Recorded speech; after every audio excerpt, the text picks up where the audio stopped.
अगर आपसे कहा जाए कि मध्य प्रदेश में फायर ब्रिगेड के कर्मचारियों को आग बुझाना नहीं आता तो आप यकीन नहीं करेंगे, लेकिन ये खुलासा खुद कर्मचारियों ने किया है।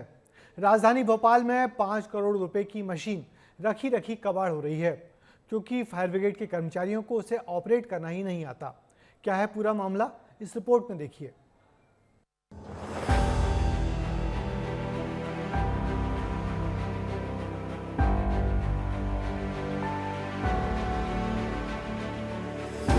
भगवान भरोसे फायर ब्रिगेड, आधुनिक मशीनें कौन करे ऑपरेट।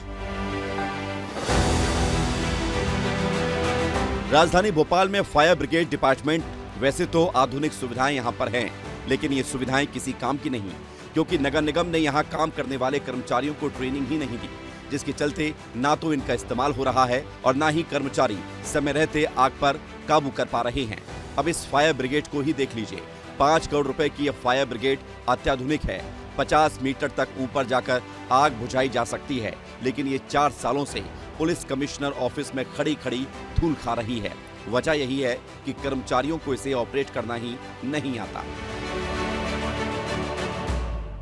मेरे पीछे जो आधुनिक जो मशीन खड़ी है वह है राजधानी भोपाल में करीब 3 साल पहले 5 करोड़ में खरीदी गई थी। और इस पूरे मशीन की यदि बात करें तो आधुनिक मशीन है जो ऊंची ऊंची जो इमारतें रहती हैं उस पर जब आग लगती है तो इसी मशीन के माध्यम से कहीं ना कहीं आग बुझाने का काम किया जाना था।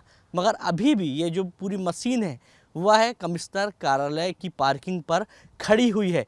मामले सामने आ रहे हैं आग लगने के, मगर कर्मचारियों को ट्रेनिंग सही रूप से बड़े लंबे समय से नहीं दी गई, जिसके चलते ये जो मशीन है केवल एक शोकेस के तौर पे रखी गई है। विस्तार न्यूज ने जब कर्मचारियों से बात की तो पता चला कि कई बरसों से ट्रेनिंग ही नहीं हुई। जब ट्रेनिंग ही नहीं हुई तो कर्मचारी कैसे आधुनिक टेक्नोलॉजी का इस्तेमाल करेंगे। साथ ही सुरक्षा उपकरणों के बिना उन्हें आग बुझाना पड़ रहा है।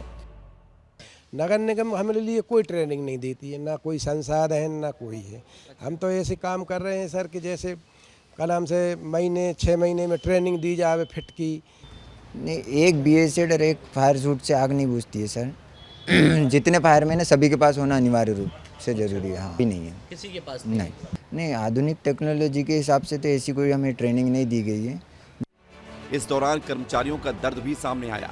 जान जोखिम में डालकर लोगों की जिंदगी बचाने वाले इन कर्मचारियों की तनख्वाह इतनी भी नहीं है कि वो अपना परिवार सुख चैन से चला सकें। ब्रांच नहीं छोड़ सकते हैं, आपको आग के सामने डट करके दुश्मन की तरह लड़ना पड़ता है।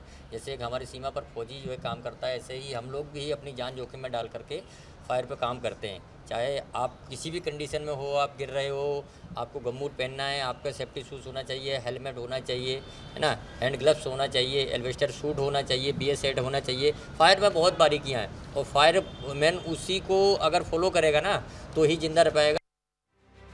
नगर निगम की इस लापरवाही का खामियाजा शहर की जनता को भुगतना पड़ रहा है। अगर तकनीक होती तो आग को बड़ी होने से पहले ही काबू में किया जा सकता था। अब आप ये भी जानिए कि कब कब आग ने विकराल रूप लिया है। सतपुड़ा भवन के कमरे में आग लगी तो फिर पूरे भवन में आग फैल गई। वल्लभ भवन के 5वें फ्लोर पर आग लगी तो पूरे फ्लोर पर आग फैल गई। हमीदिया अस्पताल में आग लगी तो कई बच्चों की जान गई। गोविंदपुरा की फैक्ट्री में आग लगी, घंटों बाद काबू पाया गया। लेकिन इसके बाद भी नगर निगम की ओर से कर्मचारियों की ट्रेनिंग की ओर कोई ध्यान नहीं दिया जा रहा, न ही जिम्मेदारों को इसकी कोई खबर है। फायर सेफ्टी की चर्चा संज्ञान में आई है कि वहां पर बहुत सारे कर्मचारी ऐसे हैं जो ट्रेन नहीं है। उस पर हम विचार करके अधिकारियों से बुलाकर और जो ट्रेन नहीं है उनको ट्रेनिंग करवाने की योजना बनाकर या तो ट्रेन व्यक्ति ही आए या फिर उनकी ट्रेनिंग करवाई जाए। इस पर हम विचार करके और काम करेंगे। गर्मियां आते ही आग लगने की घटनाएं बढ़ जाती हैं, लेकिन राजधानी को सुरक्षित रखने की तैयारी नजर नहीं आती है। जरूरत है कर्मचारियों को बेहतर ट्रेनिंग देने की, ताकि करोड़ों की मशीनें रखी रखी कबाड़ ना हो और आग को विकराल होने के पहले काबू में किया जा सके। विस्तार न्यूज के लिए विवेक राणा की रिपोर्ट। और अब सवाल यह है कि जब कर्मचारियों को आग बुझाने वाली मशीनें चलाना ही नहीं आता तो करोड़ों की मशीनें क्यों खरीदी गईं? क्या अधिकारियों को जनता की परवाह नहीं है या फिर पूरा अमला ही लापरवाह बना हुआ है?